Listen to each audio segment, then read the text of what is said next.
स्वागत है आपका मनीष ट्यूटोरियल पर। मैं हूं मनीष और यहां हम तैयारी करते हैं टीचिंग एग्जाम्स की। यहां आपको मिलेगा साइंस सब्जेक्ट का complete guidance including theory, previous year question और प्रैक्टिस एमसीक्यूज, वो भी सिंपल, स्मार्ट और इजी तरीके से, जिसके लिए आपको करना होगा वीडियो को लाइक और चैनल को सब्सक्राइब। तो चलिए शुरू करते हैं आज की इस वीडियो को, जहाँ पर आप इकोसिस्टम या पारिस्थितिकी टॉपिक के प्रीवियस ईयर क्वेश्चन सॉल्व करने वाले हैं। ये सारे वही क्वेश्चन हैं जो कभी ना कभी किसी न किसी एग्जाम में आए हुए हैं। ठीक है, चलिए। पहला क्वेश्चन है, which function performed by a forest helps most in controlling drought. कौन सा फंक्शन परफॉर्म किया जाता है फॉरेस्ट के द्वारा सूखेपन को बचने के लिए या उसको कंट्रोल करने के लिए, ड्रॉट को कंट्रोल करने के लिए। ठीक है, कहने का मतलब है फॉरेस्ट जो है ड्रॉट को कंट्रोल करने के लिए क्या करता है। ड्रॉट क्या होता है? अ, जहाँ पानी की कमी होती है ना, उस एरिया को बोलते हैं ड्रॉट, या उसको उस कंडीशन को बोलते हैं ड्रॉट। ठीक है, तो ऐसा क्या करता है फॉरेस्ट कि पानी की कमी ना हो जंगल में। Forest bring rainfall, forest have a lot of aquatic plants, forest act as water reservoir, या फिर फॉरेस्ट प्रिवेंट सॉइल इरोजन। तो चार ऑप्शन है, चार में से जो इसका इन चारों में से बेस्ट आंसर है वो है forest act as water reservoir. Forest जो है वाटर रिजर्वायर की तरह काम करता है। रिजर्वायर मतलब पानी जो है भंडारण करता है, पानी वहाँ इकट्ठा करके रखता है। देखो, जो फॉरेस्ट होता है ना, ये फॉरेस्ट है, ऊपर क्या है, बादल है। ठीक है, बादल बनाया था मैं। तो क्या होता है जनरली जब बारिश होती है ना, मैंने एक तालाब बनाया है, सी।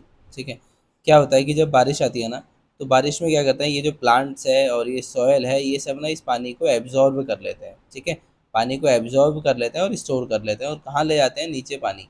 ठीक है, आपको पता है ज़मीन के नीचे भी क्या है, पानी। तो यहाँ पर है वो ऊपर तक ज़मीन है, इसके नीचे क्या है, पानी है। तो यहाँ से कुछ जो पानी आएगा रेन वाटर का, वो कुछ तो प्लांट एब्जॉर्ब कर लेंगे, कुछ सॉयल एब्जॉर्ब कर लेगी। सॉयल एब्जॉर्ब करते करते इसको कहाँ ले जाएगी, नीचे। जो ये अंडर वाटर है, अंडरग्राउंड वाटर है, under ground H2 underground water है, यहाँ तक ये पानी आ जाएगा बारिश का। कुछ बारिश का पानी प्लांट एब्जॉर्ब कर लेंगे, कुछ बारिश का पानी सॉइल एब्जॉर्ब कर लेगी, कुछ जो है इस स्पेस में इस पानी आ जाएगा और ये बन जाएगा छोटा छोटा तालाब या झील। ठीक है, तो यहाँ पर जो मिट्टी ने एब्जॉर्ब करा है पानी, तो ये एब्जॉर्ब करते करते धीरे धीरे धीरे धीरे ना ये नीचे पूरा इकट्ठा हो जाएगा, जिसको हम बोलते हैं अंडरग्राउंड वाटर। तो फॉरेस्ट में क्या हुआ, पानी एक तो अंडरग्राउंड वाटर में प्रेजेंट है। ठीक है, यहाँ पर पानी स्टोर हो जाता है। कुछ यहाँ पर समुद्र में, सी में, लेक में, यहाँ पर भी ये पानी इकट्ठा हो जाता है। और क्या होता है, जब गर्मी होती है या जब बारिश नहीं होती है, उस समय ड्राई पीरियड में ये सी का पानी, लेक का पानी और ये नीचे अंडरग्राउंड वाटर जो है ये अवेलेबल होता है इन प्लांट्स के लिए। ठीक है, तो इस तरीके से फॉरेस्ट जो है रोल प्ले करता है वाटर रिजर्वायर का। ठीक है, अगला क्वेश्चन। अगला क्वेश्चन है, the CO2 concentration in atmosphere air is about. Atmospheric air में CO2 मतलब कार्बन डाइऑक्साइड की कंसंट्रेशन कितनी होती है? 6.5%, 3.34%, 0.034% और 0.34%। तो 0.034% होती है CO2। CO2 कहाँ पर? एटमॉस्फेयर में CO2 प्रेजेंट होती है, एटमॉस्फेयर में। ठीक है, तो आपका ऑप्शन नंबर बी जो है करेक्ट होगा, 0.034%। ठीक है, आगे इसका एक ये भी मैंने एक डेटा भी चिपका रखा है, ये भी आप देख सकते हो। इसमें है permanent gases of the atmosphere. Atmosphere में कौन सी गैसेस हैं और उनका परसेंटेज कितना है वॉल्यूम के हिसाब से। नाइट्रोजन कितनी है? 78%। ऑक्सीजन कितनी है? 20.95%। आर्गन कितना है? 0.93%। कार्बन डाइऑक्साइड है 0.036%। नियॉन है 0.002%। हीलियम है 0.0005%। क्रिप्टो है 0.001%। जिनॉन है 0.0009%। हाइड्रोजन है 0.00005%। तो ये आपको याद रखना है। आपसे पूछा था यहाँ पर कार्बन डाइऑक्साइड का, जो कि है 0.006, लेकिन आपके ऑप्शन में इससे मिलता जुलता ऑप्शन वही था, 0.034। ठीक है, चलते हैं अगले क्वेश्चन की ओर। अगले क्वेश्चन में हमसे पूछा है, जो इटाई इटाई डिसीज़ है वो किससे संबंधित है। ठीक है, itai itai, HG pollution, PV pollution, CD pollution या SC पॉल्यूशन। ठीक है, तो इटाई इटाई जो डिजीज़ होता है वो होता है कैडमियम से। तो सी डी कैडमियम जो है इसका करेक्ट आंसर है, कैडमियम पॉल्यूशन से। एटाई एटाई डिजीज होता है कैडमियम से, ठीक है, जो कि निकलता है इंडस्ट्री से और जो खोदने वाली माइनिंग्स होती है ना, माइनों से निकलता है कैडमियम और इंडस्ट्रियल वेस्ट से, जो अफेक्ट करता है किडनी और बोन को, ठीक है, हड्डियों को और किडनी को, इसको अफेक्ट करता है ह्यूमंस की बॉडी में, ठीक है। बाकी जो एच जी है, एच जी को बोलते हैं मरकरी। मरकरी से जो होने वाली डिजीज़ है उसी का नाम है मिनामाटा, MINAMATA। मिनामाटा डिजीज संबंधित है मरकरी से। लेड, पीबी का मतलब होता है लेड। लेड से होने वाले रोग का नाम है प्लम्बिज्म, PLUMBISM, प्लम्बिज्म, ठीक है। प्लम्बिज्म में क्या होता है, इसमें एनीमिया होता है, ब्रेन डैमेज होता है और कुछ डेवलपमेंट डिफेक्ट्स होती है, ठीक है। ये लेड पॉइजनिंग से होता है, ठीक है। अगला है एसी। एसी होता है सेलेनियम। सेलेनियम से जो रोग होता है उसी को बोलते हैं सेलिनोसिस, SELENOSIS, सेलिनोसिस। ये किसको होता है, इसमें हेयर लॉस होता है, नेल का कलर चेंज हो जाता है और न्यूरोलॉजिकल डिजीज होती है, ठीक है। तो आपका इटाई इटाई किससे होता है, कैडमियम से होता है, ठीक है। मिनीमाटा मरकरी से होता है। एक होता है आपका blue baby disease, blue baby disease. Blue baby disease होता है आपका नाइट्रेट से, NITRATE, नाइट्रेट से, नाइट्रेट पॉल्यूशन से क्या होता है, ब्लू बेबी डिजीज। इसी के साथ एक होता है ब्लैक फुट डिजीज, एक होता है ब्लैक फुट डिजीज। ये होता है आर्सेनिक से, ARSENIC, ये आर्सेनिक से होने वाला एक डिजीज है जिसको हम बोलते हैं ब्लैक फुट डिजीज, ये भी आपको याद रखना है। अगला क्वेश्चन है बायोडिग्रेडेबल पोल्यूटेंट। वो पोल्यूटेंट बताओ जो डिग्रेड हो जाता है अपने आप नेचर में समय के साथ। प्लास्टिक, एस्बिस्टॉस, सीवेज या मरकरी। तो बायोडिग्रेडेबल बोलता है तो प्लास्टिक तो बायोडिग्रेड नहीं होता है, मरकरी भी डिग्रेड नहीं होता है, जो ये एब्सिस्टॉस है ये भी डिग्रेड नहीं होता है, ठीक है। लेकिन जो आपका सीवेज है ये डिग्रेड हो जाता है टाइम के साथ, तो आपका ये करेक्ट आंसर है। ये सीवेज क्या होता है, ये बायोडिग्रेडेबल होता है, बायो, ये आपका बायोडिग्रेडेबल होता है, ठीक है। ये मतलब बायोडिग्रेडेबल वो है जिसको माइक्रो ऑर्गेनिज्म क्या है, जिसको माइक्रो ऑर्गेनिजम्स छोटे छोटे हिस्सों में तोड़ पाते हैं, या माइक्रो ऑर्गेनिज्म जिसका ब्रेक डाउन कर पाते हैं, ठीक है, ब्रेक डाउन कर पाते हैं, मतलब एक कॉम्प्लेक्स मॉलिक्यूल को छोटे छोटे मॉलिक्यूल में तोड़ पाते हैं सिंपल मॉलिक्यूल में। अगला क्वेश्चन, अगला क्वेश्चन है major pollution emitted by automobile. Automobile मतलब जो आपके व्हीकल्स होते हैं उनसे निकलने वाला जो मेजर पॉल्यूशन है वो कौन है, SO2, CO2, NO2 या CO। तो आपका कार्बन मोनोऑक्साइड जो है ये मेनली जो है आपका किससे निकलता है, ऑटोमोबाइल इंडस्ट्री से, ठीक है। तो आपका CO2 जो है ये मेजर पॉल्यूशन इससे होता है, CO2 से, ठीक है, CO से, कार्बन मोनोऑक्साइड से। SO2 जो है वो बेसिकली आपका निकलता है बर्निंग ऑफ कोल, ठीक है। ये मेजर ऑटोमोबाइल से निकलता है बट मेजर नहीं है, ठीक है। ये आपका कोल से निकलता है, कोल की बर्निंग से, ठीक है। कार्बन डाइऑक्साइड तो आपको पता ही है कि नेचुरल कंबशन और ग्रीन हाउस गैसेस के लिए इफेक्ट करता है। NO2 जो है ये बहुत स्मॉल अमाउंट में निकलता है, ठीक है। तो आपका मेन आंसर जो है इसका करेक्ट आंसर है जो मेजर में आंसर है, ठीक है, मेजर में।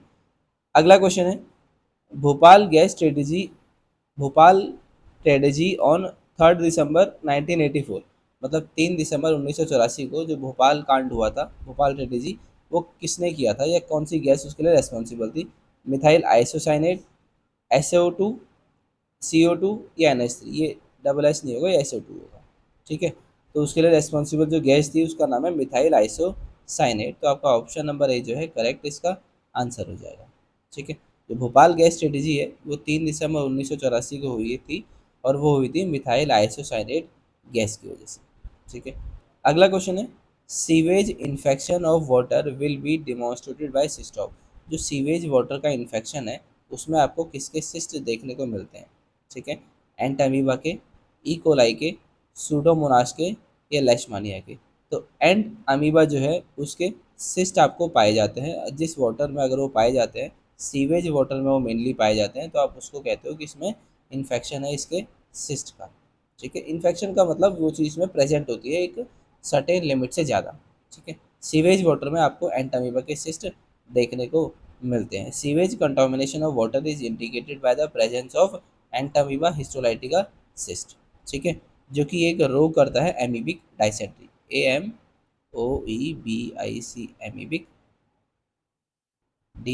DYSENTERY, ये करता है एमीबिक डायसेंट्री।